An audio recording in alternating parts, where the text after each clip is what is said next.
I'm currently being flooded with messages from people labeling me as being a race-baiting victim peddler and or that accuses me of playing the race card. However, those terms are meaningless to me because I'm truly woke.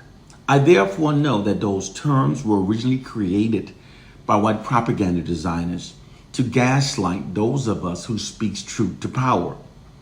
I'm fully aware of how white propagandists and white social scientists creates terms, phrases, and or changes the meanings of words to manipulate the collective minds of the black masses as a means of preventing the rise of a black revolution. Like, for example, how they co-opted the word woke and deliberately attached it onto themes that are unpopular within the black communities. And in doing so, they've turned many black people against the woke ideology. Before the word woke was co-opted by white oppressive forces, it was used within black communities during our social justice campaigns to refer to an awareness of inequalities, with some urging others to stay woke. Now many of us are now speaking out against the word woke.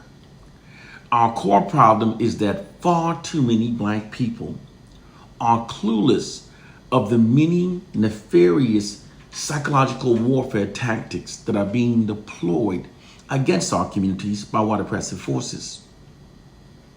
The hidden fact is that there's an immense concern of massive unified black rebellion that secretly exists amongst the white ruling elites, given the white society's long history of racist discrimination, exploitation, and long-term oppression of the black population. This immense concern resulted in systems being secretly put in place that are against the interests of the black population. Presently, white government agents that specializes in psychiatry and propaganda works unrelentingly behind the scenes, manipulating the collective minds of the black masses. These men analyzes and studies everything about the black population, our beliefs, our likes, our dislikes, strengths, and our vulnerabilities. This surveillance information is gathered, and then decisions are made on which fraudulent stories to produce to best create certain psychological feelings amongst the black population that prevents us from engaging in acts of massive unified black rebellion against the white establishment. These men govern our minds, molds our opinions, and shapes our perception in ways that protects and serves the system of white supremacy. These men are the reasons why many black people are now self-loathing, perceive ourselves as being our own worst enemies, and reveres and defends Caucasians in spite of such a brutally horrific history of the contrary. It was these men that neutralized the Black Power movement and the Black Pride movement that was so prevalent during the 1960s. These men are the reasons why most black people no longer yearn for black liberation, but now instead only yearns for a comfortable position within the system of white supremacy. It's the true hidden thing that white oppressive forces don't want the black masses to ever learn. The general population doesn't know what's happening, and it doesn't even know it doesn't know. That's a quote from Noam Chomsky. Within this video, we're going to discuss how those white social scientists and white propagandists trauma bonded millions of black people. Before doing so, I will have to explain the true meaning of trauma bonded, because nowadays many people now misuses the term to describe a equally shared traumatic experience or event. I'm a combat war veteran that served in Iraq, and I've often heard members of my own platoon do the same. After we've completed a traumatizing mission, some have often said that we are now forever trauma bonded by the shared experience. But whilst that's how the word is now often commonly used, it is not the true meaning of trauma bond. Within this video, we're going to discuss the true meaning of trauma bonded. And it's extremely important that black people understand the true meaning, because we're the greatest victims of it. Millions of black people are the unknowing victims of the largest and most elaborate trauma bonding process in world history. And it's a profound tragedy when millions of people makes up the greatest victims of a horrific scenario, and most are clueless of that fact. The trauma bonding of black people is the white ruling elite's best kept secret. This is why those of us who knows of it must teach the truth. African proverb. Presently, millions of black people are thinking in ways that are against our own self-interest and in ways that instead serves the white society. Obviously, we see our people thinking in ways that are more beneficial to the white society. It's common, we see it. Nowadays, we often witness our people possessing also an undeserved admiration and reverence towards the white society in spite of such a brutally horrific history. We also often witness black people going out of their ways to win white approval. In fact, nowadays, many black people now defend the white society while insist that it's our own people that are our worst enemies. What is absolutely clear is the fact that millions of black people are not perceiving Caucasians, nor are they functioning based upon an accurate interpretation of the true history that's shared between our two racial groups. Many of us have blamed this described mindset that exists amongst many black people on the Willie Lynch slave syndrome. But that's absolutely untrue because Willie Lynch never existed. He's a myth created by Dr. Ashanti in the year 1970. This is why when experts examined the literature, they found it contained modern words that were not used during the 1700s, thus proving that the letter is untrue. Besides, that premise is absolutely not how true brainwashing is achieved. Many of our people have also misdiagnosed our condition on the Stockholm Syndrome. However, according to the U.S. Journal of Mental Health and Psychiatry, the Stockholm Syndrome is a natural occurrence that sometimes happens when a hostage develops a psychological alliance with his or her captors during captivity. The condition that exists among black people is not a natural occurrence. It's by deliberate design. Therefore, it is not the Stockholm Syndrome.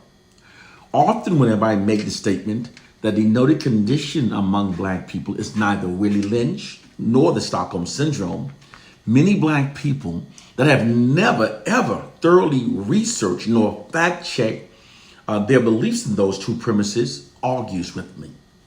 However, I thoroughly researched those two premises, and I've also researched the truth for more than 30 years.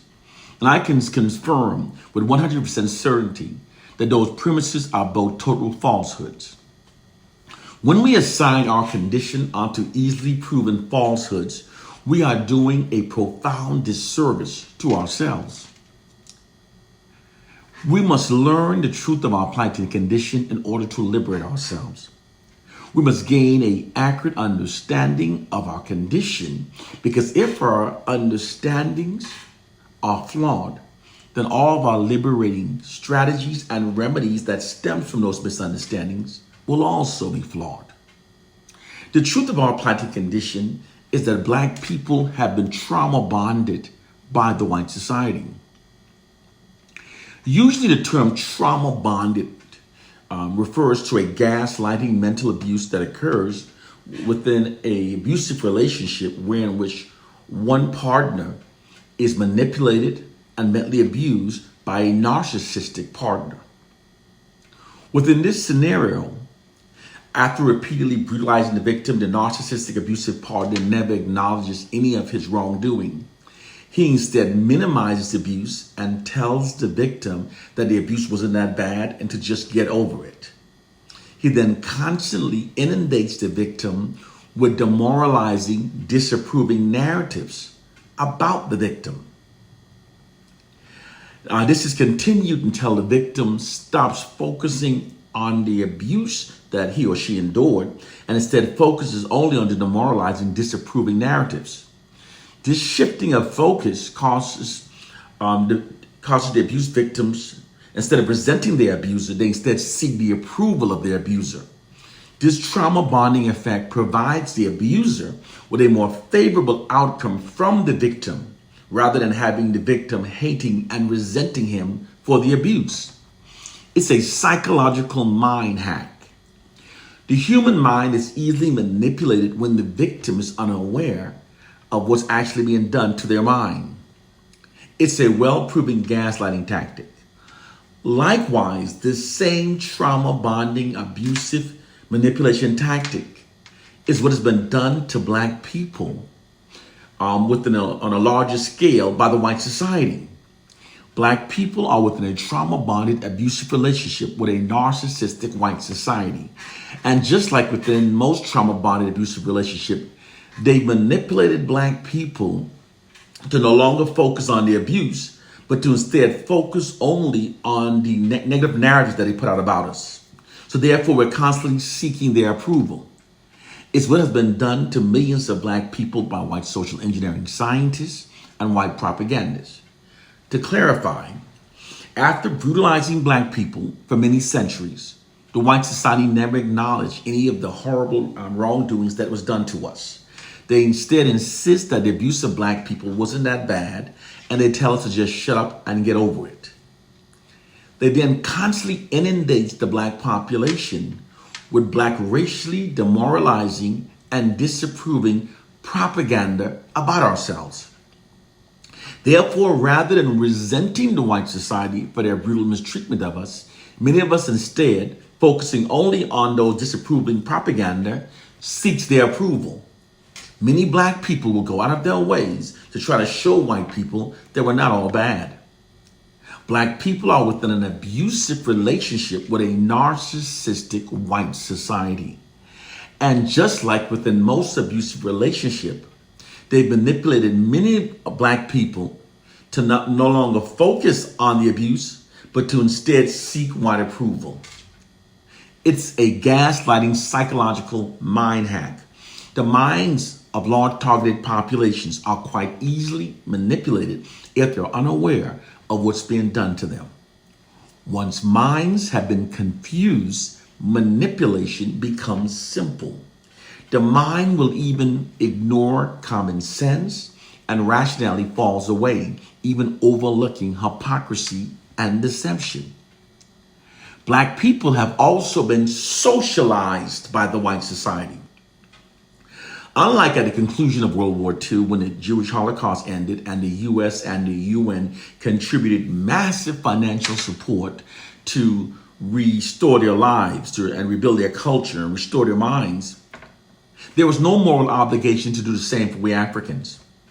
Although the African Holocaust lasted hundreds of years longer, resulted in millions of more deaths, and more greatly decimated the African culture, after slavery was abolished, merely because it was no longer socially acceptable to changing times, those white nations that brutally exploited Africans felt no need to do the same for we as it was done for the Jews. They instead socialized Africans. Socialized is when the dominant oppressive society exploits its monopoly over the information that are systematically and repetitively fed into the collective minds of the oppressed population to manipulate them to think and behave in ways that are beneficial to their oppressors. Socialize literally means to brainwash. And there are 4 ways to effectively brainwash an entire generation of people: by what we're taught, by what we see, by what we hear, and through repetition. Because the white society controls the education that we're taught, the media images that we see, the societal narrative that we hear, through repetitive programming, white oppressive forces have socialized the collective minds of millions of Black people to think in ways that are against our own self-interest, and instead in ways that serves and protect the interests of their white society. Regardless of how intelligent people are, if it's possible to control the input of information and media images, that people receives, it's entirely possible to control what they'll believe, even how they'll think, and even how they'll behave. This is because people's minds and behaviors aligns with the information and media images that they receive and have accepted as being true and accurate. Therefore, through the white society's monopoly over the information and media images that black people systematically receives and narratives that we hear, they have literally created a psychological prison for our minds. Those black people who do not critically think never notices their mental change. It's a true mental slavery system, and we must wake up to our reality. This is the truth of our plight and condition. This is not some feeble-minded conspiracy theory, as so many of you have been socialized to respond. It's the truth.